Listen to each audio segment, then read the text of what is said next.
Si en su día Voltaire, el escritor, historiador, filósofo y abogado francés del siglo XVII, señaló que la intolerancia era la enfermedad del catolicismo, y en estos primeros compases del siglo XXI se ha hecho evidente que el integrismo es la enfermedad atribuida no solo al Islam, pero también a las ideologías identitarias. Señoras y señores, muy buenos días.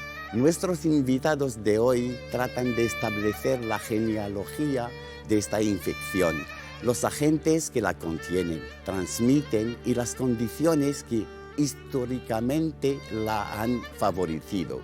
Estos expertos de este fenómeno explican su desarrollo y las pautas para combatirlo. Y para no quedarse en la cómoda diagnosis del mal, aventuran una terapia. La presencia online de contenidos de radicales está aumentando velozmente. Con una audiencia global cada vez más elevada, el fenómeno se ha vuelto sumamente preocupante. Una ideología violenta que erosiona los valores en los que se fundan las sociedades democráticas se ha apoderado de parte de las redes y del mundo digital. Este programa se propone pensar en el Islam como un corpus en el que hay materia para lo mejor. Desgraciadamente, unas minorías actúan activando la violencia, pero lo mejor siguen siendo esas mayorías silenciosas que abogan por la convivencia pacífica. La mayoría de los musulmanes reconocen que cuando el Islam se vuelve político, se trastoca definitivamente y ofrece su imagen más temible, al retrotraernos a tiempos remotos. Enrique Arias Gil es doctor en Seguridad Internacional, máster universitario en Dirección Internacional de la Seguridad y la Protección Civil, experto profesional en Cultura y Religión Islámicas y licenciado en Ciencias Políticas y de la Administración. Su experiencia profesional se desarrolla especialmente en los ámbitos relacionados con la docencia y la seguridad. Alberto del Campo de Sistere es licenciado en Sociología, especializado en Análisis Político y máster en Data Science y Tecnologías de la Información. Es analista de datos y experto en análisis de inteligencia. Gracias por acompañarnos en este programa. Muchas gracias, Busian. Pues empezamos con este libro. Vuestra última publicación sobre el fenómeno del extremismo. Sois uno de los autores de un libro basado en una investigación de grupos radicales, principalmente en línea. Me imagino que os pareció importante comprender qué impulsa a las personas a integrar estos círculos. Entonces, ¿de qué trata vuestro libro? Pues mira, el libro trata de un fenómeno que en política es bastante nuevo. Diríamos que empieza en 2013 aproximadamente, que se llama aceleracionismo, sí, o así se denomina, y son grupos de extrema derecha. Es como un neonazismo 2.0, para que la gente nos pueda entender. Vale, sí. Gente que bebe de una ideología supremacista blanca, neonazi, pero que se diferencia con el nazismo tradicional en que no quieren, por ejemplo, no creen en el Estado-nación, que es una cosa muy básica en los fascismos y en los nazismos, sino que creen en un Estado global supremacista blanco, etnicista blanco. Sí. Entonces es 2.0 porque fundamentalmente ya no usan las formas de organizarse de la militancia política tradicional, sino que usan grupos privados de mensajería instantánea, usan foros de internet y usan webs, y es su retroalimentación se fundamenta principalmente en esos espacios. Sí, es parecido, Enrique, a los grupos radicalistas, islamistas y yihadistas, ¿no? Entonces, ¿cómo operan las organizaciones radicales que se reclamen del Islam en Internet y las redes sociales? ¿Es posible discernir una tendencia cambiante en la estrategia que aplican online en comparación con otras organizaciones extremistas violentas? Pues básicamente, resumiendo un poco en qué consiste el aceleracionismo, nos encontramos ante unos grupos de extrema derecha que nos han llamado especialmente la atención porque emulan, imitan y buscan imitar la estética, la estrategia y táctica terrorista del Daesh. Básicamente son grupos que, pese a ser los antagonistas del Daesh en términos terroristas, porque ambos son terroristas, buscan emular al Daesh. ¿Por qué exactamente? Básicamente porque lo consideran un modelo, digamos, en términos terroristas de triunfo, es decir, sienten que es, digamos, el modelo al que ellos quieren alcanzar, pero a un nivel de supremacismo blanco. Sin embargo, luego, como digo, no son tan cambiantes, porque su estrategia y su táctica son muy similares. Por ejemplo, hacen un uso masivo de las redes sociales, sobre todo a través de Telegram, como ha dicho mi compañero, a través de los grupos tanto públicos de difusión como privados, hacen un uso del material audiovisual impactante que impacte a una población objetivo, que es lo que buscan porque es uno de sus mayores métodos de propaganda, al igual que el Daesh, y además hacen un uso de lo que se llama la gamificación del terrorismo, que es algo que se ha tratado muy poco en el tema de terrorismo yihadista, pero que ha sido muy común, desde hacer videojuegos o mods para videojuegos, como puede ser Grand Theft Auto, a utilizar redes sociales vinculadas a lo que es la llamada comunidad gamer, es decir, de videojugadores, como por ejemplo pueden ser plataformas como Discord o Twitch. Es decir, en esos aspectos podemos decir que su modus operandi es prácticamente igual, y además emulan al terrorismo takfiri del Daesh en cuanto a la estrategia y la táctica. Sí, entonces muchos especialistas, analistas o otras fuentes proclaman a diestro y siniestro que la yihad es la guerra santa. La yihad no es una guerra santa para convertir infieles, eso ya lo sabemos, ni el Islam busca imponerse a los no musulmanes. Entonces, Enrique, ¿qué es la yihad? La yihad, digamos, aunque es un concepto mucho más amplio, yihad significa esfuerzo, y es un esfuerzo normalmente, tal y como aparece en Corán y en Sunna, referente básicamente a lo que es la autosuperación desde un punto de vista introspectivo, a cómo el musulmán busca mejorarse a sí mismo como persona, a cambiar unos hábitos que él considera más positivos con respecto a su fe, y a mejorar sobre todo lo que es la comunidad musulmana, lo que es su entorno, lo que es la umma. Así aparece en An-Nawawi, aparece así en Muslim, aparece así en Al-Bukhari, es decir, todo lo que tiene que ver básicamente con estas fuentes de Sunna que estoy citando.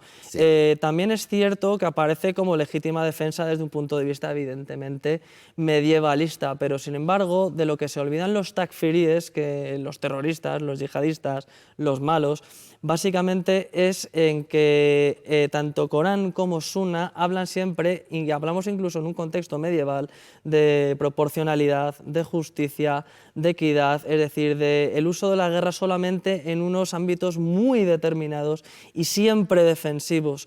¿Qué es lo que ocurre con los yihadistas? Que ellos opinan y defienden, por desgracia, que la yihad es un sexto pilar del Islam, cuando no lo es y nunca lo ha sido. Claro. Es algo que se inventan, y además, para reforzar su hipótesis, que es absolutamente falsa y falsaria porque es takfir, lo que hacen es hacer analogías de la yihad como puede ser con el ayuno, o como puede ser, como por ejemplo, con la peregrinación a la Meca, intentando reforzar algo que en verdad no aparece como tal, como ellos defienden, absolutamente para nada.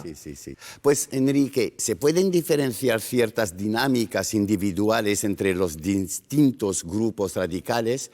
Hemos hablado principalmente de grupos yihadistas. ¿Y qué pasa con los grupos de extrema derecha?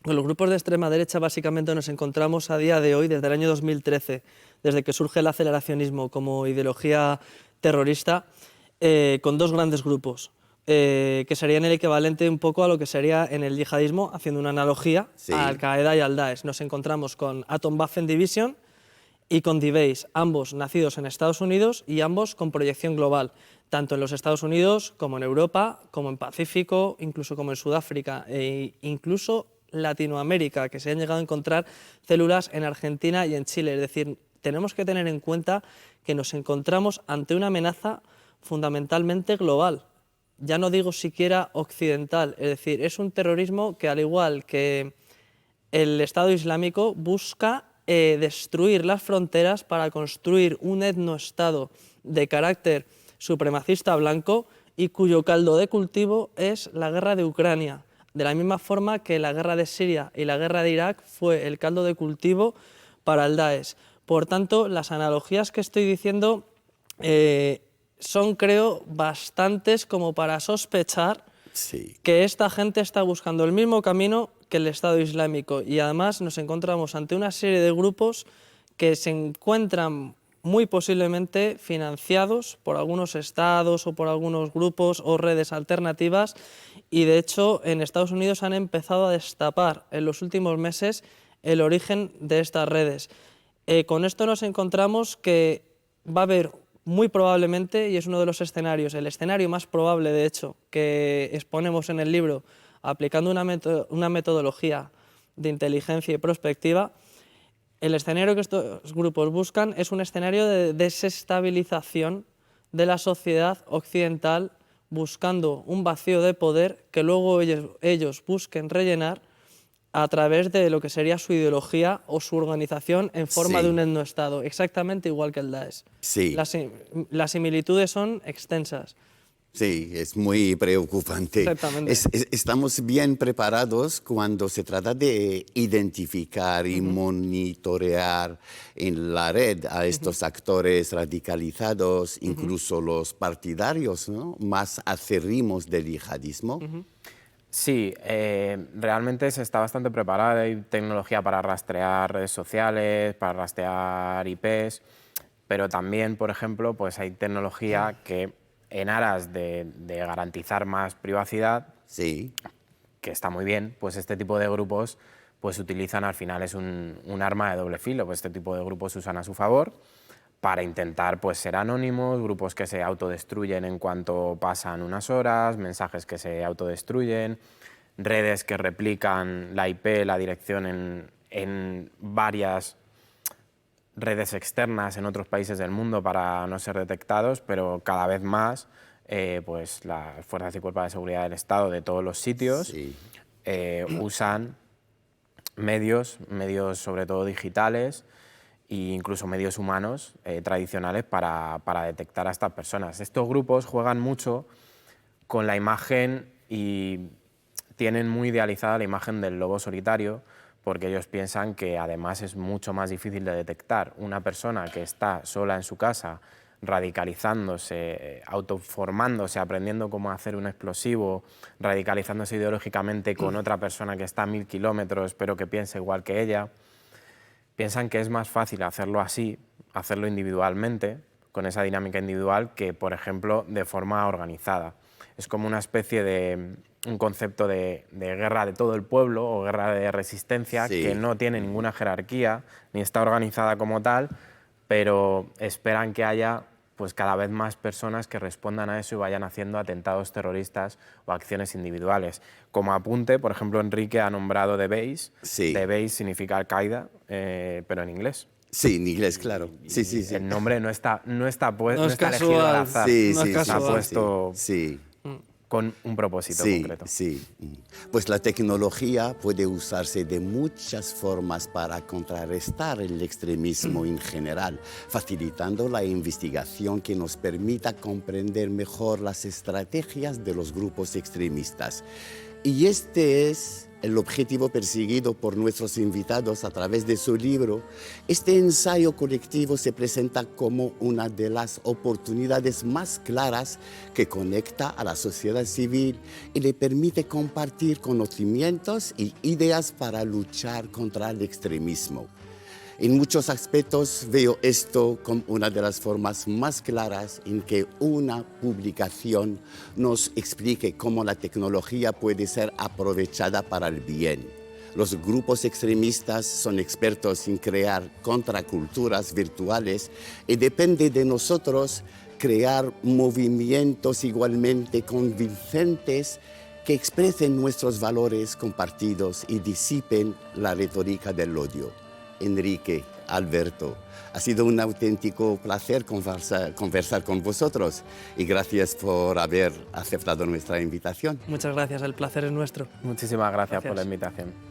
Gracias, señoras y señores, por elegirnos. Volveremos con todos ustedes la semana que viene en la segunda parte de este debate. Que sean felices. Salam alaikum. Adiós.